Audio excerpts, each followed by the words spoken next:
Good morning. Welcome to Coffee Chat. My name is Rigoberto Luna. I'm coming to you from San Antonio, Texas, where I'm the co-owner and director at Presa House Gallery.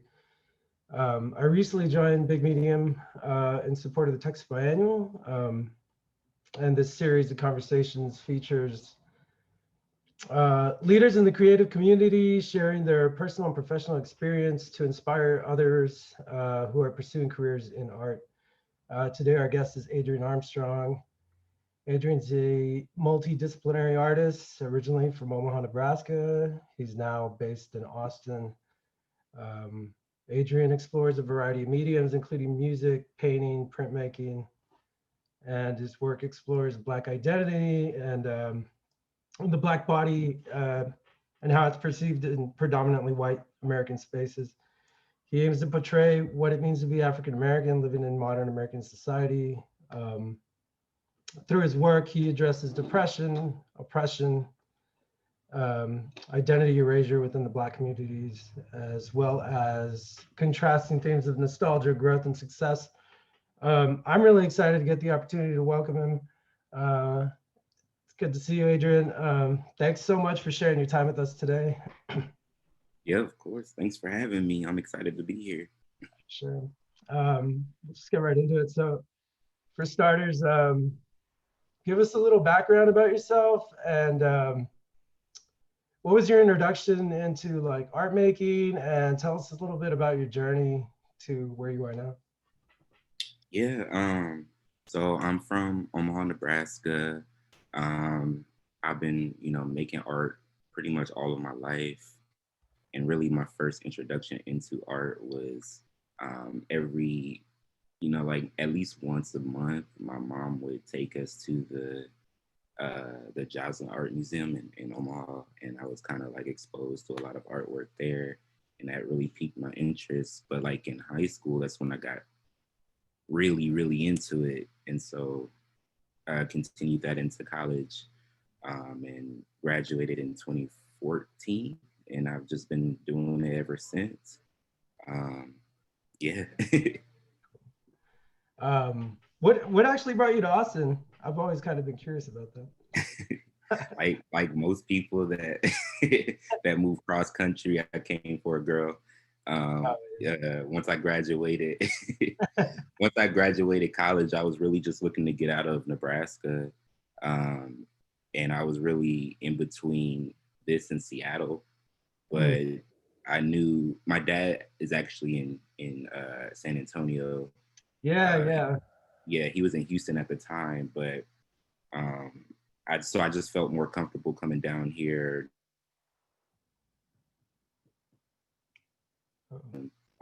Yeah, so that's really what drove me down here. And then at the time, I really wanted to go to UT for grad school too, so it just made sense. Right. Um, Man, I was thinking like preparing for this, I realized that like your show at Presa House was like January, and so Yeah, that feels like it was like 2 years ago or 3 years ago. I know it's I been know such a long year. uh, things going on this year, and so I'm really curious, like just how you've been. Like we've like kept up, but I haven't really had a chance to talk to you like this. So I'm curious how you've been and like how it's been like being creative the last like 8 or 9 months that we've been going through this pandemic. Yeah, it's been a weird time to say the least. I mean, there's been a lot of ups and downs. When the in the work and what I was doing, and that was definitely a weird time. Just kind of like taking all of that in, and kind of like sifting through what's genuine, what's not. Um, Yeah. so that was definitely like a learning experience, and then like things started to kind of plateau and coast a bit. Um, but just like in art in general, for me, it's just been like it's been good because at the beginning of the year is when I started to go full time as an artist. Yeah. And so I've been dealing with like the ups and downs of that and learning a lot. But as far as the pandemic itself, is a lot of people lost their jobs and couldn't work, and in turn that affects me a bit. Not to I don't want to take away from anybody's struggles at all, but yeah, it definitely, when your buyers don't have the means, then you kind of don't have the means either. Yeah, yeah. But it's I'm learning. It's going, but yeah, it's been a weird year. Yeah, for sure. I mean, I think a lot of artists that we work with have like the same feelings about it. Hmm. It's cool to have the time to reflect, but it's Yeah, tough when like even for us like not being able to like fully open and have yeah. events and things like that. So, but you've stayed busy, and it seems like man, I'm always like keeping up with the things that you're doing, and it seems like you're always kind of like pushing. And so like I really respect that drive. And so which is my next question, is like, where do you kind of get that motivation? Because you have like a great work ethic. I mean, at least it seems to me, like from an outsider. And also I've worked with you, so I know like when it's time to work, you work. And so I'm just kind of curious what kind of drives you and motivates you to do that. I think, at the core, it's just I love to, make art, and so it's just easy to do that when you enjoy it. But I think that I really got a lot of my work ethic in school. Having to be on deadlines and just making it for critiques and all of that. And I think I just carried that past undergrad.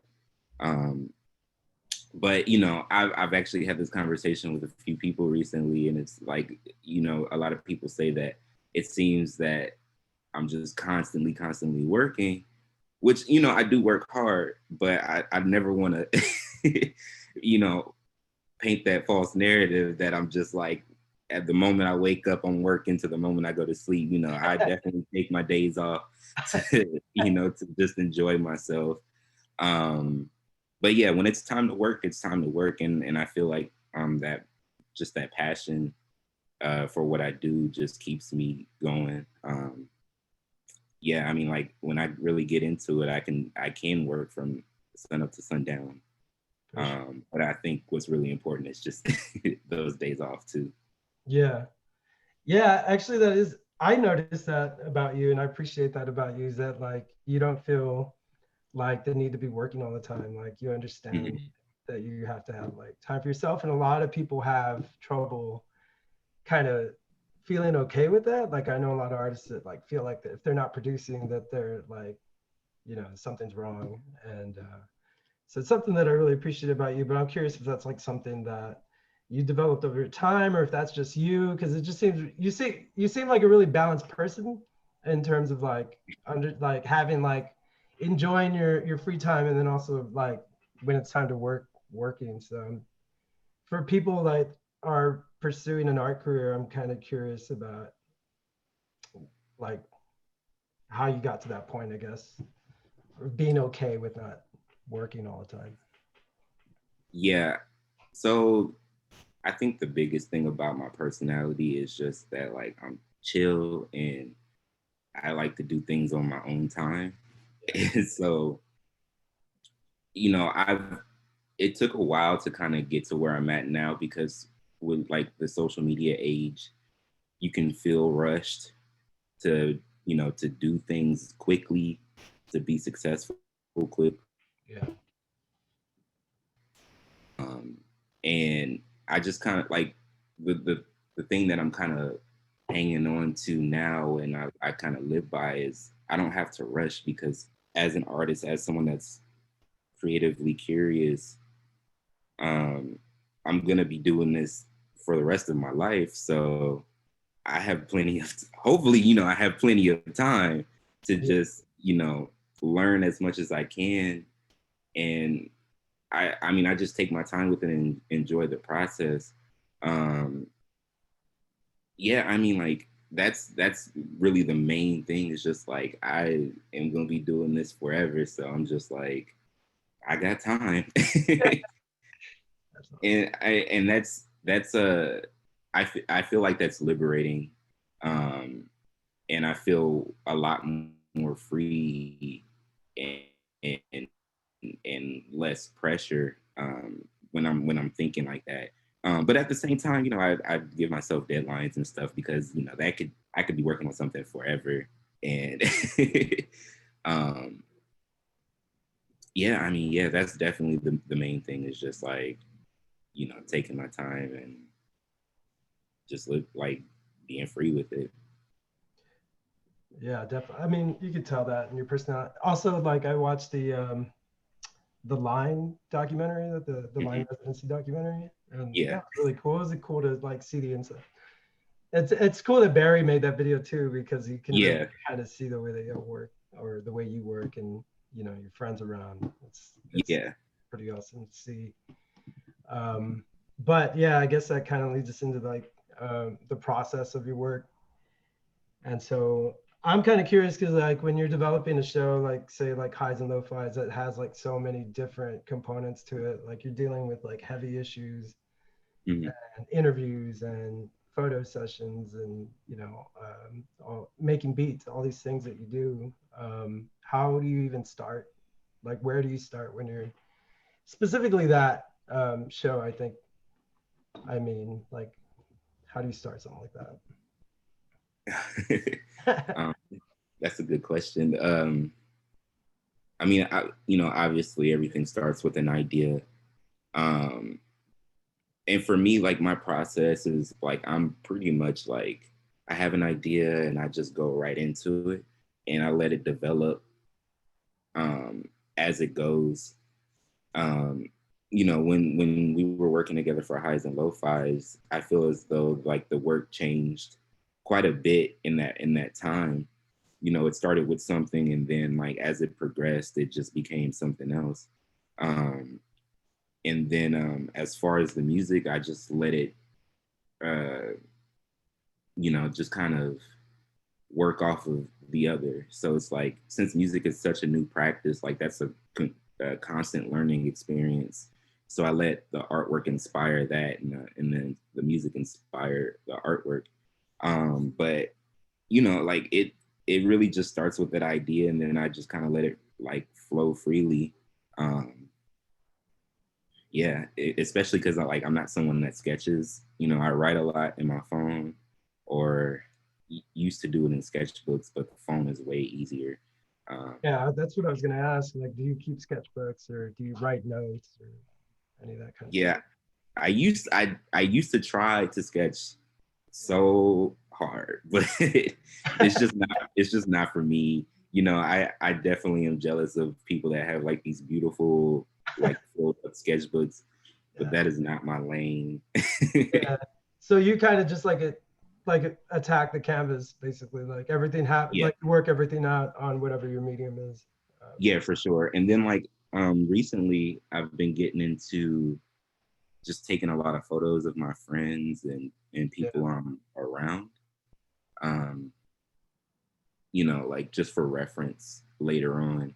Yeah. Especially with the work that I'm developing now, it's more like everything has to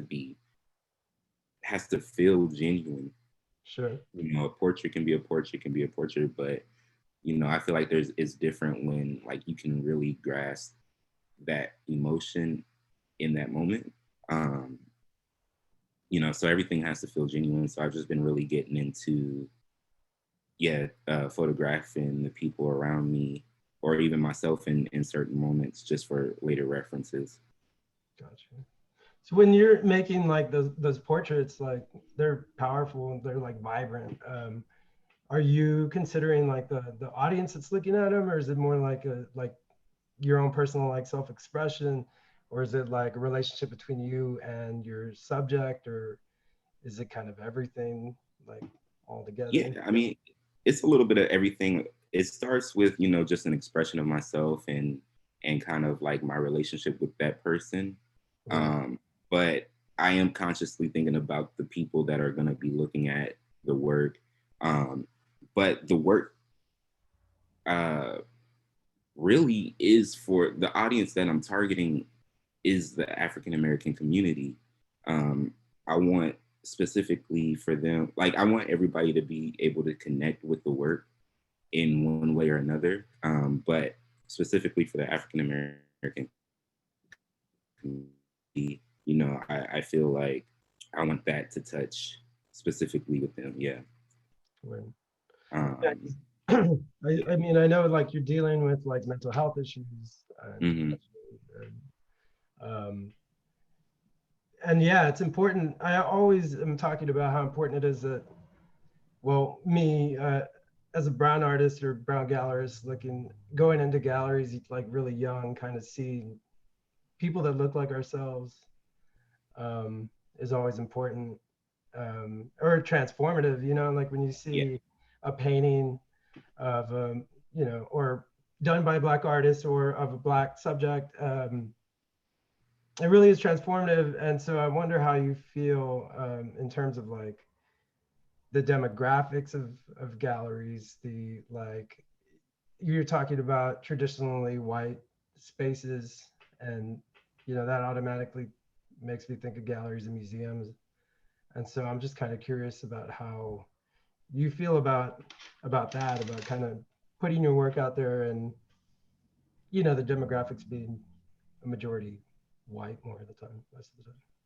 Yeah. I mean, it's definitely something that I go back and forth about. It's a constant uh, dialogue that I have with myself as well as other people. But I kind of feel like it's inevitable to you know deal with uh, white spaces. I mean, the art world is predominantly white, and there are spaces dedicated to brown people, black people, whatever. Um, but when you get to those like higher levels, it's really inevitable to be in white spaces. Um, the thing that I've been really trying to um, avoid, and this is something that I mentioned earlier with the influx of interest in the work, is it genuine or not? And I'm trying to Yeah, avoid the people that are just trying to uh, latch on to that moment. Um, because right now in the art world, black art has an eye on it, and there's bound to be people that are just vultures, I guess. yeah, And I'm just trying to avoid all that, but it's definitely an ongoing conversation. Um, and I I really don't know if there's a right or a wrong answer to that, but I'm trying to find what's right for me as yeah, as as far as a black artist goes. for sure. Um, it just kind of makes me wonder because, like, when you're in sort of the gallery museum, Hmm. at least for me, my own personal experience is that there's a lot of code switching, and Hmm. I feel like I at times can't be like fully myself, or show up completely as myself sometimes. And so, Yeah. you being the artist, I'm kind of curious if you feel that there's like certain content that you might not be able to address, because of like the gallery or the audience, or maybe a curator doesn't think something's appropriate or anything like that. Yeah. So I don't shy away from any type of content. If I'm passionate about that, then that's what I'm going to do. The main thing is just making sure that I'm educated on that topic so that, I can have those discussions with people. But, if there's a gallery or a curator or something that doesn't like the work that I'm doing, like that's just not the gallery or curator that I'm meant to work with. And that's fine. There's, plenty of opportunities out there. There's plenty of galleries and all that stuff. But yeah, there's definitely code switching when it goes to, and there's kind of levels to that, because of course there's moments where you need to be a little bit more proper Yeah, uh in you know, I'm gonna act differently around my friends than I am in a in a certain institution. Yeah, And but there's a balance of just being yourself, but sure. being respectful. Yeah, You know, because I mean, you follow me on Twitter, and I talk about, you know, whatever, whenever. yeah, But the things that I say on Twitter, I'm not gonna say in at least I'm not gonna say it in the way that I say it on Twitter. You know, I talk a lot about politics. I talk a lot about um, social justice. I talk a lot about, you know, all of those things. And the way that I say it on social media isn't the way I'm gonna say it in a gallery space. But with that being said, I'll say what I want to say in regards to my work, you know. for sure. There, there definitely has been a lot more interest, and I think like institutions kind of paying attention more to like social justice issues and Black art. Mm-hmm. I even think like, I mean, Latinx art was getting a lot of attention as well in museums, and it's cool and it's due um, time, I think. And but I'm curious, like you talk about the genuineness of it. What do you think in terms like what do you think institutions really need to do in terms of like kind of making significant changes to like um, I guess historically disadvantaged Mm-hmm. Black artists and like what I know it's a big question, but I mean, what do you think would kind of help, or what would you like to see, I guess, in museums or galleries that might change? Yeah. Uh, that's a good question. I think it all just starts with diversity in those institutions. Um, I mean, because I feel like a lot of choices are made by white men who have a particular eye for thing, or like, you know, they I mean, I art yeah, they just have a particular there's a particular uh what's the word I'm looking for? Aesthetic that these institutions look for. But I think that there needs to be more diversity. You know, for example, I was on a board meeting earlier, and there was emphasis on racial equity, um, diversity, and that goes for not only uh, racial demographics, but also, you know, tapping into LGBTQ and uh, knowing that there's more than two genders, and, you know, just stuff like that. There needs to be people that are more progressive in these institutions to make those decisions. Um, I think that's really where it starts. But with that being said, that's easier said than done. I know that uh, there's things in place that are hard to dismantle right now. But I think that everyone needs to be completely aware of what is out there, the artists that are coming up, the artists that are out. Yeah. For sure. Yeah, I really agree with that. I think also that because I we have this conversation like all the well, not you and I, but I have this conversation a lot with artists and like with MySpace, I focus a lot on brown artists mostly, but it's really everything. I want it to be like more I guess well yeah diverse, but also like I want it to really look like what our city looks like here in San Antonio or like the area. Um, because I don't think that a lot of artists had an opportunity or space where they could come in and kind of feel comfortable and be themselves and do that. And I think that's super important in terms of like instead of like us fitting the institution kind of fitting the people. And that's really kind of what I've wanted to do at Presa House, where it's like one of the main things is like come as you are, like you don't have to be any sort of way. Mm-hmm. And you could tell like it makes people feel good about being in that space. Like I don't know how many times I've been into galleries, museums, or whatever, and it just does not feel comfortable, or I just do not feel welcome. And I don't know what it is about it necessarily, but yeah, it's an interesting thing. But I want to also, because you do a lot of things, so I also want to talk about your music. Okay. I know you have like a new album that like dropped like a couple weeks ago, right? Like 2 weeks ago or something like that. Yeah, it dropped. Well, it dropped on the 30th. On Okay. the of October. So Yeah, yeah. That's my birthday. Wow, I didn't know that.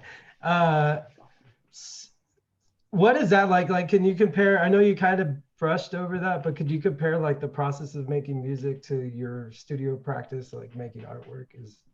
Or do they yeah. kind of like, do they happen at the same time? I don't know. Just tell me what you.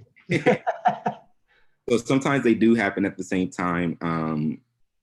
If I'm in the studio, like sometimes I'll have like something I'm working on beat wise, just on a loop, kind of trying to come up with ideas. And while that's happening, I'll paint, and if something comes to me, I'll switch back to that.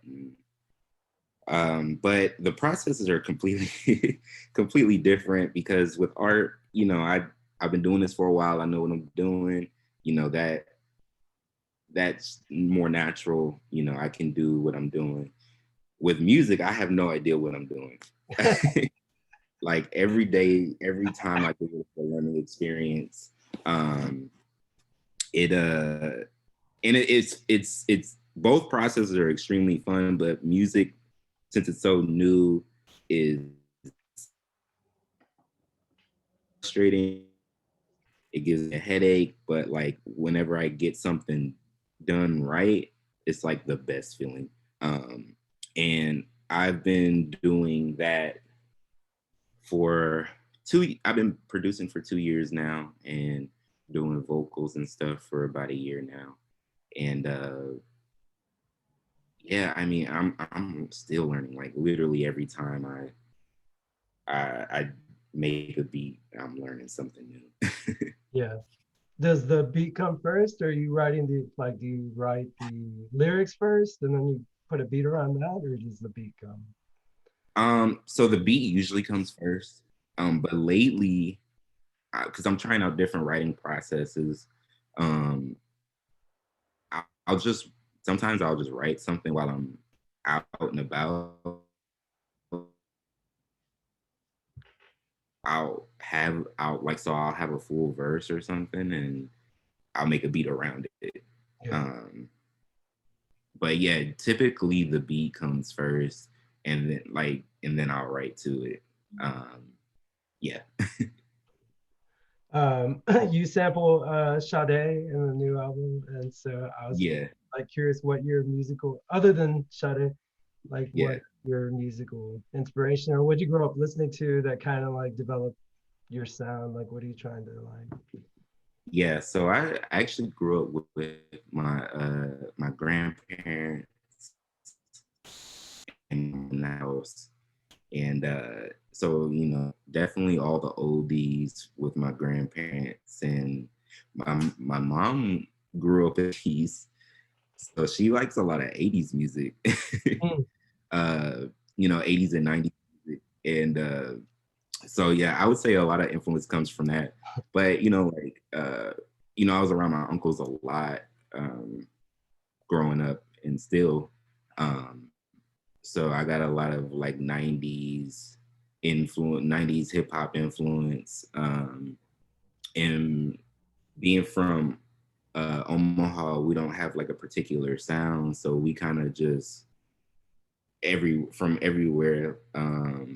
But specifically like Chicago, Chicago sound, like Kanye growing up was like that dude to me. Yeah. And like I love like chopping up samples. I love like all of that stuff. And so like I really gravitate to like the more, I don't want to say conscious style, but definitely I love lyrics. I love like soul samples. I love gospel stuff. Like, yeah, which is weird because like growing up, my dad moved to Texas when I was young, and I stayed with my mom, and we went to church all the time. And I never was like super into it, but like that gospel really got ingrained into me. Yeah. And of course, my dad's a pastor, so I feel like now that definitely influences a lot of my music. What are you listening to now, like that you think kind of affects it? I know that's like kind of earlier stuff, but now what do you kind of What I'm trying to think of what's in my rotation right now. I've been getting into I've been trying to get into jazz. It's super hit or miss for me. I don't know why. I'm just like, but I really want to make jazz. Yeah. But like my rotation right now, I'm listening to a lot of Anderson .Paak right now. I love the complexity of his music, and I love his like voice Yeah. so much. But he just really makes beautiful music to me. Trying to think what else. Yeah. Layered. I I, love listening to that. uh, I would say the rotation are just like course. I've been spending a lot of time just listening to the people within the Austin community. My friend Shavayas Ife Nuero, he is an amazing artist, and we collab a lot. My friend Ukemi, Jedi, and people out in Dallas, like that Dallas scene. Oh my God, they're incredible up there. I love the Dallas music that's coming out. Like I mean, traditionally Dallas and Houston, have just put uh Texas like on the map, like Yeah. they iconic. For sure. But I love what's happening in Dallas, and like I listen to a lot of their music. Yeah, so that's definitely what's in rotation right now. That's funny that you were saying that you're like new to music, because I remember when you showed at Presa House, Kelsey was telling me like he just decided he wanted to make a beat one day and he just made it. And so I was like, what? Like I thought you'd been doing this for years. Just hearing that. I guess it was highs and low fives, the first stuff that I heard. But then you told me just the other day that you like shoot your own videos and that you're editing your videos. And so do you think like since you do everything else, like you're like dabbling in sculpture and do you think you'll be doing like film or anything like that? I know that you like learning new skills. Mm-hmm. And so I'm just kind of, where do you think you might go in terms of a new skill, or like how important is it to you to like acquire these new like tools? Yeah, so I shot and edited my last video for Relax Relapse. And as far as film goes, I'm not doing that. I hated it.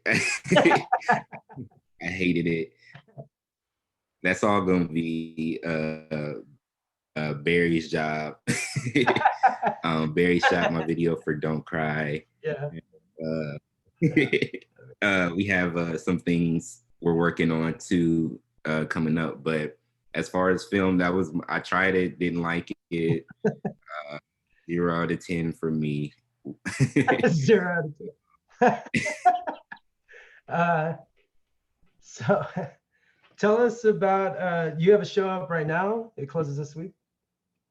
Yeah, so yesterday was the last day from my show at Dimension Gallery. And then I'm also in a show at Martha's Contemporary, and I have a piece there. Yeah. When does the Dimensions Gallery close? Is that this weekend? Did it close? Yeah, mention closed yet. And Martha's closes this weekend, I believe. Oh, okay, cool. Going back to the album real quick. So at the very intro of it, you're kind of asking a question, your family's in it. And so and then I guess this is going to become part of a bigger project where you're kind of asking everybody the same question. So I wanted to ask you the same question.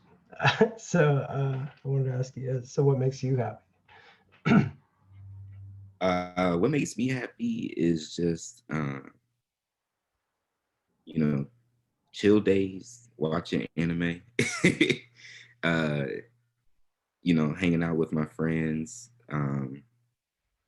Definitely like going home and seeing my family. I love going back home. I needed to get away, but like eventually I do want to like at least move back home for a little while in the future, in the distant future.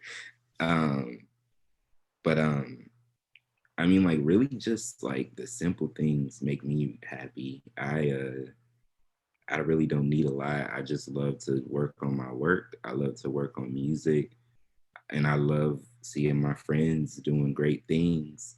Um, that's definitely what makes me happiest. It's just like seeing the people around me being successful and chasing their dreams, and yeah.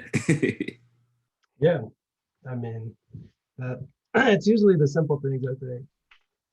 Like I thought about it too, and it's like, yeah, it's pretty simple. Same thing. I mean, Yeah.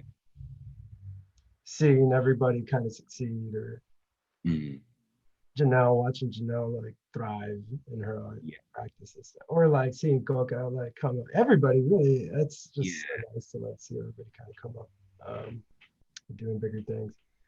Um, Man, I kind of feel like I got through this a lot quick. I did have some stuff prepared, but I guess where can we where can we hear your music? Where can we watch your videos? All that good stuff. I know where to find it, but I don't know if everybody else.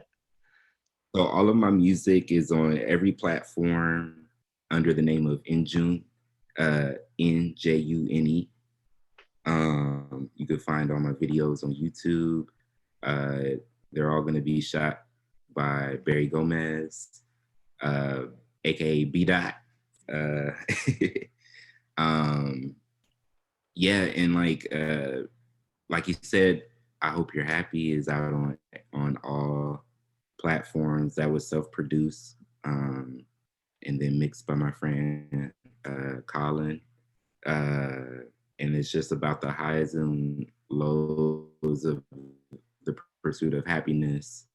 Um, yeah, and more to come for sure. Just the beginning of that. Yeah, it's exciting, man. I'm excited to see the new work. Uh, like I know it's just been a weird time. Uh, I I mean, was gonna. So I see this question from Rachel about oh yeah, Afrofuturism, and so Afrofuturism is actually something that I'm really interested in at the moment because I was actually talking to my friend Philip about this. Um, I feel like so much work, so much Black art is rooted in the is and I feel like or Afrofuturism is about the what does Black culture look like in the future? What what are these technological booms? What does that look like? But what's most interesting to me is the idea of liberation and freedom. Um, and so that's definitely what's influencing my work now is just like, what does a society of true liberation look like for Black people? Um, you know, I just did a piece recently that was a self-portrait, and something that I've been really playing with is my appearance, just in real life, but also into the uh, uh, to the work. So when I say that, I mean my appearance is like I love to get tattoos. I love to get piercings. I've been dyeing my hair so much, and a lot of people would consider me like an alternative, like have an alternative look. But and even anytime I get a new piercing, my family's like, what are you doing? Why?" But like, what? Why does I want to see? I want to understand why. Really, what I'm trying to focus on is, can that alternative be the norm? Like, be the norm? Um, and what does that look like, and how can I convey that in the work? Yeah. I was gonna say, oh, cool. We have some questions. Barry's asking, what's your favorite line you've written for a song?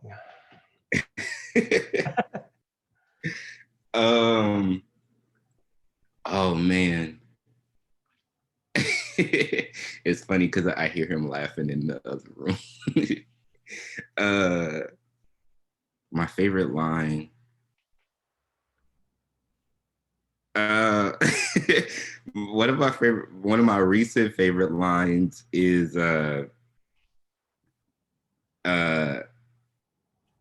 me think of how it goes. You'll never catch me on an off day. No facade, this ain't Broadway. I need a thick black girl that do cosplay.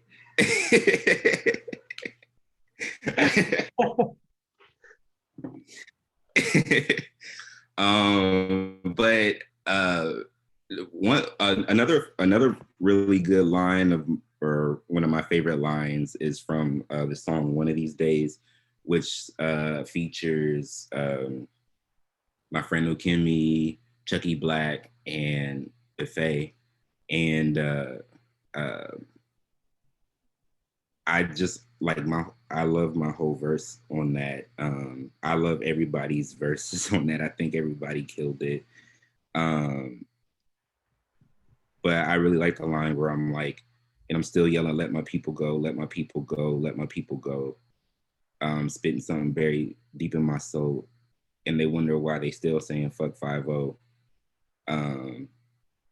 Like, I wrote that at the height of like all the protests and stuff, and I just felt like that was some like really something that I had built up inside of me, and I feel like it was something that I just really needed to get off my chest on that track. And then one last line. uh, I like this line I wrote in Relax Relapse, where it's like, "Your art's a fucking eyesore. Is that what Jesus died for?" And I just thought that was funny because of just thinking back to all of like the art history classes I was in, and we're just talking about like Italian Renaissance, or all of these works that have to do that are biblical. Yeah. And I personally was like, I hate these so much. And I was like, all of them, a lot of them have to do with like the crucifixion and like all this stuff. And I'm like, is this what Jesus died for y'all to make this stuff? Yeah. But yeah, those are a couple. I would definitely just check out the music, y'all. Definitely. I asked you about what you're listening to right now. I didn't ask you about like the artists that you're looking at right now. Like, because I know you're always on Instagram, and like I know there's a lot of artists on Instagram, but also like Austin community. And tell me some names that you're kind of checking out. Yeah. So for one, I mean, definitely some artists that I look up to, like some peers of mine, are John Singletary. He's in Dallas, I believe. And Kahari Turner. in New York.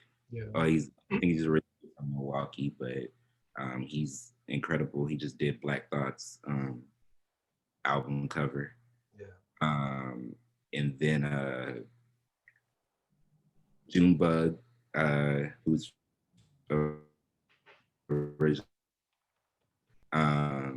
is in LA now. But I really look at a lot of people that are, working now and like trying to, work their way up to the top. And like, so I think of like Blue the Great. I think of, the people that I mentioned. Love Jeremy Biggers in Dallas. And then of course, like, there's Deborah Roberts, who's an amazing artist. One of my personal favorites is Fahamu Peku in Atlanta. And then yeah, I mean, I could really go on and on. I've really been attracted to portrait work, and I mean, I'm biased because I do portrait work, but yeah, I mean, definitely check. I mean, Kahindi Wiley, of course. Yeah. Definitely some names I was But definitely. I mean, like, I definitely am just on Instagram all the time. Yeah. Yeah, I noticed. We have more questions real quick. Oh yeah, what is your next gallery show? What do you got coming up? So I actually have a show at UT in January that I'm getting ready for. The Visual Uh, Arts Center or what was that? at the Oh Visual no, Arts Center? not the Visual Arts Center. It's gonna be at the Ideal Lab at the Okay. Studies Department. Yeah. So I'm getting ready for that, and trying to think. I can't think of anything at the moment. Yeah, that's the biggest one. That's the main thing. I mean, as far as, and then I'm also I'm going to be working with a group in Chicago called Simply Good, donating work for their charity program. But yeah, I mean, that's the main thing right now. UT is in 2021 or is it? Yeah. Yeah. Mm-hmm. There's another question you mentioned. You mentioned the different process of creating paintings versus music. I'm interested in optimizing time and energy and killing multiple birds with as few stones as possible. So is there any way you apply a skill set from one artistic discipline into another? So, am I applying one skill set to the other? I mean, I think really the biggest skill set is just problem solving. I think that every discipline that I work in, I mean, that's the main thing. It's just like, like there's a problem in front of me. How am I going to solve it? Like with painting, it's just like, how am I going to get from A to B and make it look like how I want? With music, it's like, how am I going to get from A to B, make this sound like how I want? And then, like I mentioned with video, there's no longer going to be an A to B. But yeah, I mean, like I kind of just approach everything the same way in regards to that. But everything. I mean, every process is a little bit different. So I just kind of, you know, just take it how it comes. Yeah, in the Dimensions gallery, you made some. You kind of did some sculptural work. What was Yeah. that like? How'd you like that anyway? On a scale of So one. it was a frustrating process just because of how many steps there is. And shout out to David, who really took like he took my idea and was just like, okay, we're gonna do it out. And like I was really relying on him heavily for the entire process. But it was it was fun learning all of that stuff, and it made me definitely want to try it again, in different ways. But the process was very long. It was frustrating at times, but it was really worth it. Um, so hopefully in the future there's more sculptures to come. Right. Let's see if we have any other questions. I'm curious. Do you kind of like, because you work really fast, or at least I remember you saying that. Yeah. If a process kind of takes a long time, 'cause like editing or sculpture, does that kind of bother you, or does that kind of, do you want to see like results quickly? And then if not, is it kind of a frustrating situation, or how do you deal with those things? Um, no, I mean, because like I said before, like I like the idea of just like being able to take my time with things. Right. Um, it only becomes an issue if there is a deadline. Then I get a little frustrated with how long things take. But Right. um, like the thing is that I went to undergrad and got and specialized in printmaking, specifically lithography, Mhm. and that's a long process. So, you know, and I love that process until I had a deadline. Right. So, yeah, I mean, like typically I work very quickly.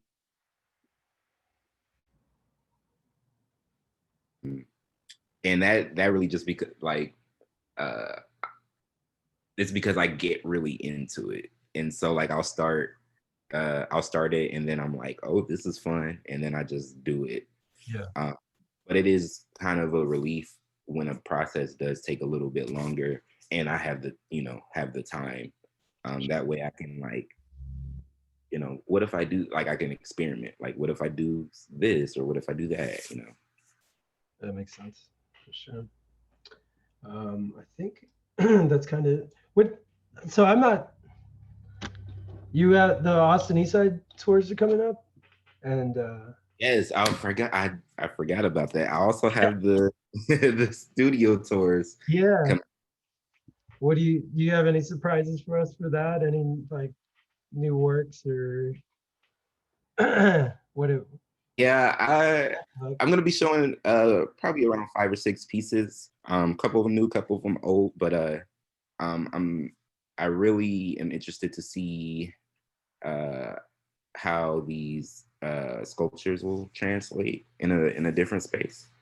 Um, but yeah, I mean that's coming up like next week, I think. Yeah, So you want to look out for that.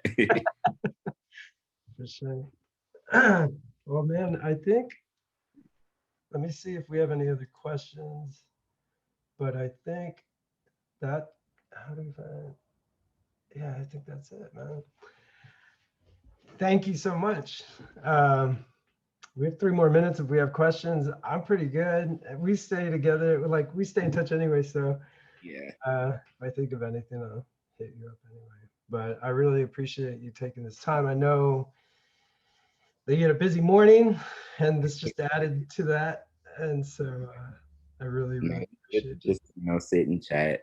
This was fun. Yeah, Yeah, it was good catching up. It's fun doing this. It's my first time. I think I've been in a big meeting for like a month. So I yeah, was a little surprised when they asked me to do this, but now I'm glad we did. I'm glad I got to sit with you and chat with you about all these things. And yeah, man, I'll just stay in touch and keep watching all the things you're doing. yeah, for sure, man. Like, yeah, I'm glad this was with you, man. Like, I Definitely.